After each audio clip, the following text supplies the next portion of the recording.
Pada tahun 1979, gelombang protes nasional mengguncang Iran dan berakhir dengan satu peristiwa bersejarah, pelarian Shah Muhammad Reza Pahlavi dari negaranya sendiri.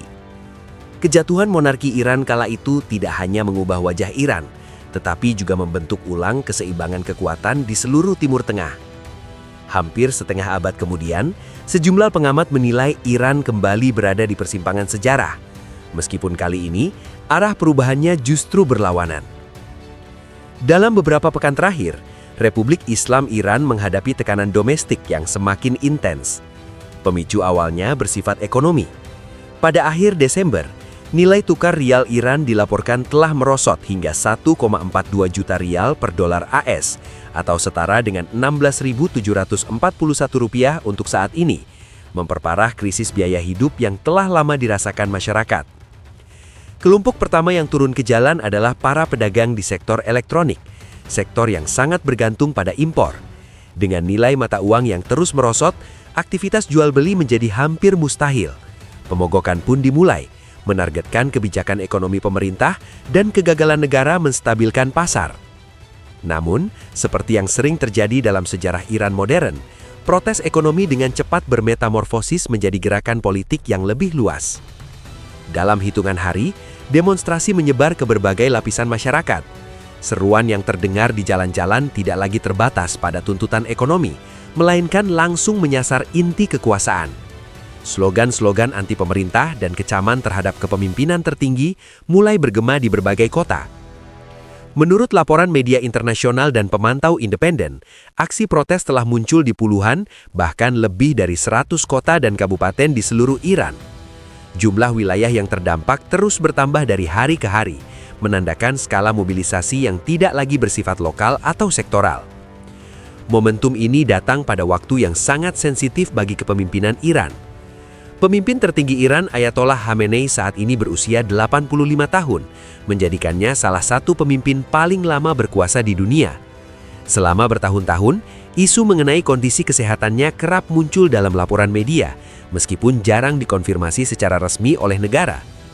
Bagi banyak analis, faktor usia dan ketidakpastian kesehatan bukanlah detail kecil, melainkan variabel strategis. Sejarah memberi preseden penting. Pada Revolusi Iran 1979, publik internasional baru mengetahui belakangan bahwa Syah Iran saat itu menderita kanker stadium lanjut. Kondisi tersebut diyakini mempengaruhi pengambilan keputusan politik dan respons rezim terhadap gelombang protes yang kian membesar. Para analis kini melihat pola yang serupa. Mereka menyoroti interaksi tiga faktor utama: kondisi fisik dan psikologis pemimpin tertinggi, loyalitas pasukan keamanan, terutama Garda Revolusi Islam atau IRGC, dan psikologi massa para demonstran. Jika aparat keamanan mulai meragukan stabilitas kepemimpinan, atau jika muncul persepsi bahwa rezim tengah melemah dari dalam, kalkulasi politik di tingkat bawah dapat berubah dengan cepat. Sebaliknya, setiap tanda keretakan di tubuh negara berpotensi memberi dorongan moral yang besar bagi para pengunjuk rasa. Dalam konteks inilah, muncul sejumlah laporan yang menyebut adanya rencana darurat di lingkaran kekuasaan Iran. Beberapa media barat, mengutip sumber intelijen dan diplomatik, melaporkan bahwa pemimpin tertinggi Iran dikabarkan memiliki skenario evakuasi jika situasi keamanan memburuk secara drastis. Rencana tersebut, yang belum pernah dikonfirmasi secara resmi, disebut melibatkan kelompok kecil keluarga dan pembantu terdekat, termasuk figur yang selama ini dipandang sebagai kandidat penerus kepemimpinan. Tujuan yang disebut-sebut dalam laporan tersebut adalah Moskow, sebuah pilihan yang dipandang masuk akal oleh para pengamat mengingat hubungan strategis Iran-Rusia dalam beberapa tahun terakhir. Rusia sendiri telah menjadi tempat perlindungan bagi sejumlah pemimpin yang kehilangan kekuasaan akibat konflik internal, termasuk mantan Presiden Suriah Bashar al-Assad. Menariknya, spekulasi mengenai rencana cadangan kepemimpinan Iran ini muncul bersamaan dengan meningkatnya retorika eksternal dari dalam negeri. Di tengah tekanan domestik yang terus membesar, Parlemen Iran melontarkan pernyataan keras terhadap Amerika Serikat, termasuk ancaman terhadap pangkalan-pangkalan militer AS di kawasan Timur Tengah. Bagi sebagian analis, langkah ini mencerminkan pola klasik, eskalasi retorika eksternal sebagai upaya mengalihkan perhatian dari krisis internal. Namun, sejarah menunjukkan bahwa strategi semacam itu tidak selalu berhasil. Saat tekanan ekonomi, ketidakpastian kepemimpinan dan mobilisasi massa bertemu dalam satu titik waktu, hasil akhir biasanya berada di luar kendali para penguasa. Iran kini kembali menghadapi pertanyaan yang sama seperti tahun 1979, bukan lagi soal reformasi, melainkan soal keberlangsungan sistem itu sendiri. Dan seperti sejarah, jawabannya tidak akan ditentukan oleh pidato atau ancaman, melainkan oleh apa yang terjadi di jalan-jalan, di barak-barak keamanan, dan di pusat-pusat kekuasaan dalam beberapa hari dan pekan ke depan. Dalam beberapa hari terakhir, dinamika krisis di Iran semakin dipengaruhi oleh reaksi internasional, terutama dari Amerika Serikat. Perhatian global meningkat setelah Presiden AS Donald Trump mengeluarkan pernyataan publik yang menyinggung kemungkinan respon Amerika jika aparat Iran menggunakan kekerasan mematikan terhadap demonstran perdamaian. Dalam unggahan media sosial dan pernyataan terbuka, Trump menyatakan bahwa Amerika Serikat mengamati dengan sangat dekat perkembangan di Iran dan memperingatkan bahwa tindakan brutal terhadap warga sipil dapat memicu konsekuensi serius.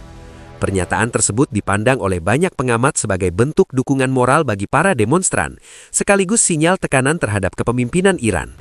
Namun di lapangan, situasi tampak bergerak ke arah yang lebih berbahaya. Dalam beberapa hari terakhir, sejumlah rekaman yang beredar di media sosial, yang belum seluruhnya dapat diverifikasi secara independen, menunjukkan aparat keamanan Iran menggunakan kekuatan berlebihan terhadap para pengunjuk rasa. Video-video tersebut memperlihatkan pasukan bersenjata menghadapi demonstran sipil yang tidak bersenjata. Sebagian di antaranya sedang merekam kejadian dengan ponsel mereka. Salah satu insiden yang paling banyak dibicarakan berasal dari sebuah kota di Iran, di mana rekaman menunjukkan seorang pria ditahan oleh aparat, dipukuli, dan kemudian ditembak. Jika rekaman tersebut terbukti otentik, insiden ini menandai eskalasi serius dalam respons negara terhadap protes sipil. Kematian dan kekerasan semacam ini memicu kemarahan publik yang lebih luas. Di ibu kota Teheran, sebagian demonstran mulai mengalihkan aksi mereka ke simbol-simbol kekuasaan negara. Sebuah bangunan yang dilaporkan digunakan oleh pasukan keamanan dilaporkan dibakar dalam kerusuhan di wilayah barat laut kota. Aksi-aksi ini menandakan perubahan penting, dari protes damai menjadi konfrontasi langsung dengan infrastruktur negara. Namun mungkin perkembangan paling simbolis terjadi di pusat kota Teheran. Dalam aksi yang syarat makna politik dan budaya, sekelompok perempuan Iran terlihat melepas hijab mereka di ruang publik. Di bawah hukum Republik Islam, tindakan ini bukan sekedar pelanggaran administratif, melainkan penolakan terbuka terhadap sistem moral negara yang ditegakkan oleh polisi moral dan didukung oleh Garda Revolusi Islam atau IRGC. Bagi banyak orang Iran, momen ini membangkitkan ingatan kolektif akan gelombang protes besar di 2022 yang dipicu oleh kematian Mahsa Amini, seorang perempuan muda setelah ditahan oleh polisi moral karena tuduhan tidak menekankan hijab sesuai aturan. Pemerintah saat itu membantah adanya kekerasan, tetapi laporan medis independen menunjukkan adanya luka serius dan pendarahan internal. Protes yang lahir dari peristiwa tersebut tidak pernah benar-benar padam. Ia menjadi fondasi bagi ketidakpuasan yang kini kembali meledak. Di masa lalu, rezim Iran berhasil bertahan dengan mengerahkan kekuatan represif secara luas. Namun kali ini, situasinya dinilai berbeda oleh sebagian analis, terutama karena meningkatnya tekanan internasional. Untuk pertama kalinya sejak protes terbaru dimulai, Presiden AS tidak hanya menyampaikan pesan melalui media sosial, tetapi juga memberikan pernyataan lisan di hadapan publik. Di saat yang sama, Departemen Luar Negeri AS meningkatkan aktivitas komunikasinya dalam bahasa Farsi, bahasa utama Iran. Akun resmi pemerintah AS mulai menyebarkan pesan-pesan yang menyoroti hak asasi manusia dan memperingatkan aparat keamanan agar tidak mengikuti perintah ilegal. Langkah ini tidak lazim dalam diplomasi tradisional, dan karena itu menarik perhatian para pengamat. Meskipun akses internet di Iran dilaporkan dibatasi secara luas oleh pemerintah, sejumlah warga masih dapat terhubung ke dunia luar melalui teknologi satelit yang diselundupkan. Namun banyak analis menilai bahwa pesan-pesan Amerika tersebut mungkin tidak sepenuhnya ditujukan kepada masyarakat umum, melainkan kepada aparat keamanan dan elit politik Iran. Sejarah Iran memberikan preseden yang jelas. Pada 1979, rezim mencapai titik balik ketika tentara dan aparat keamanan menolak untuk terus menembaki demonstran. Saat itulah rezim kehilangan fondasi kekuasaannya dan Syah Iran akhirnya meninggalkan negara. Kini, muncul tanda-tanda kecil namun signifikan yang mengingatkan pada masa itu. Salah satu rekaman yang beredar menunjukkan seorang anggota aparat Iran membakar foto pemimpin tertinggi, yang jika benar akan menjadi simbol pembangkangan yang luar biasa di dalam sistem yang sangat tertutup dan represif. Apakah ini pertanda keretakan yang lebih besar di tubuh negara atau hanya insiden terisolasi, masih belum dapat dipastikan. Namun satu hal jelas, Iran kembali memasuki fase krisis di mana keputusan individu, di jalanan, di barak, dan di pusat kekuasaan dapat menentukan arah sejarah. Dan seperti pada tahun 1979, jawabannya tidak akan datang dari pernyataan resmi, melainkan dari momen ketika aparat negara memutuskan kepada siapa mereka akan berpihak.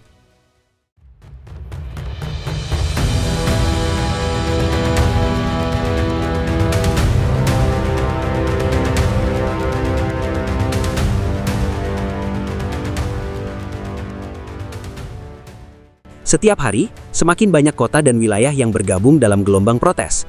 Sejarah menunjukkan bahwa ketika perlawanan menyebar secara geografis dan sosial, kapasitas represif negara dapat capai titik jenuh.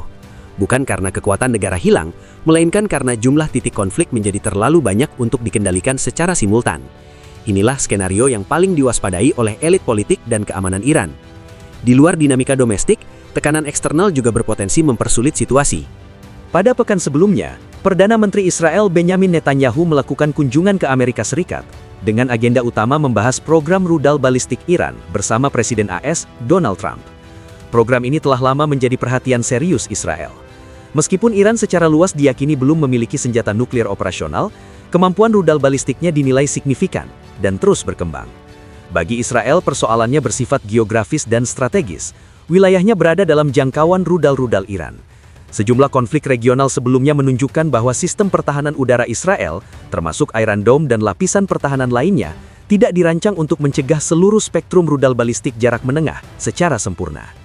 Laporan terbuka menyebutkan bahwa Iran telah mengalokasikan sumber daya finansial yang besar untuk membangun dan memulihkan kemampuan rudalnya, bahkan ketika negara tersebut tengah mengalami tekanan ekonomi yang berat. Kontras inilah yang membuat pertemuan Netanyahu-Trump dinilai penting oleh para pengamat. Pasca pertemuan tersebut, muncul spekulasi di sejumlah media bahwa Washington mungkin telah memberikan lampu hijau terhadap rencana serangan Israel yang menargetkan infrastruktur rudal Iran.